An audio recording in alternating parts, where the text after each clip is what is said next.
अच्छा, इसको अगर वो शायर जिस तरह तशरीह करते हैं, बचपन में हम किया करते थे कि जी इसकी अगर हम इश्क मजाजी के मानी में देखें तो ये मतलब है, और इश्क खुदा के मानी में देखें तो ये मतलब है। तो बहरहाल इसका एक दुनियावी मानी बनता है कि अगर चाहत में दम बाकी नहीं है तो मिलने का इरादा किस लिए है, फिर क्यों मिल रहे हो।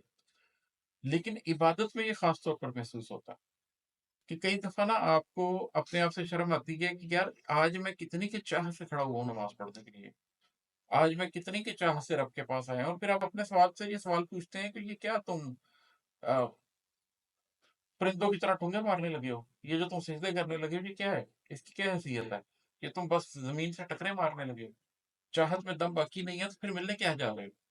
इसका ये मतलब नहीं है कि अगर आपके चाहत महसूस नहीं हो रही तो नमाज छोड़ दें, इसका ये मतलब है कि चाहत महसूस नहीं हो रही तो चाहत पैदा करें, रब के पास जाएं तो उस चाह को लेकर जाएं। क्योंकि अदरवाइज फायदा क्या है, अगर आप चाह के बगैर अपने खालिक के पास जा रहे हैं तो फिर आप एक मोनोटोनस किस्म की एक्टिविटी कर रहे हैं। एक कंप्यूटर है चल रहा है, वो अपने टाइमिंग के ऊपर अपनी एक्टिविटी करके फारिग हो जाएगा। कल्ब को हुजूरी की हालत में जो लाना है वो असल चीज है। और है कि अगर माखज हमारा रूह है तो बदन का ये लबादा किस लिए है। यार इस शेर की तो तशरीह में मैं पूरा दिन गुजार दूं, यही तो मेरा मौजू है। माखज हमारा रूह है, लेकिन बदन के इस लबादे में अल्लाह ने हमें डाल दिया हुआ है, हम इसमें से निकल नहीं सकते जब तक मौत नहीं आती। तो बदन के अंदर मौजूद है ये रूह, और बदन का ये लबादा किसी वजह से दिया गया।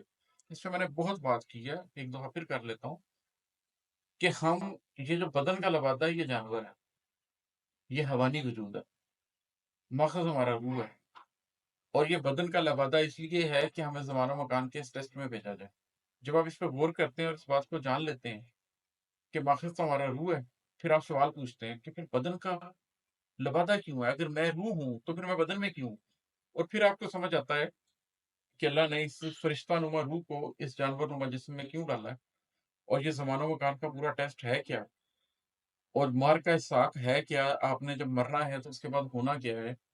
और अल्लाह के सामने आपकी पेशी होनी है। फिर रोज़े अलस्त से लेके रोज़ुल क़यामत तक की पूरी पिक्चर आपके दिमाग में बन जाती है, और आप वो ज़िंदगी गुज़ारना शुरू करते हैं, जिसकी बुनियाद पर आपको अल्लाह ताला वो जन्नत दे, जिसके अंदर फिर आपने बादशाहों की तरह की ज़िंदगी गुज़ारनी है। तो ये पूरा थीम है जिसके ऊपर ये शेर है कि अगर मकसद हमारा रूह है, तो बदन का ये लबादा किस लिए है?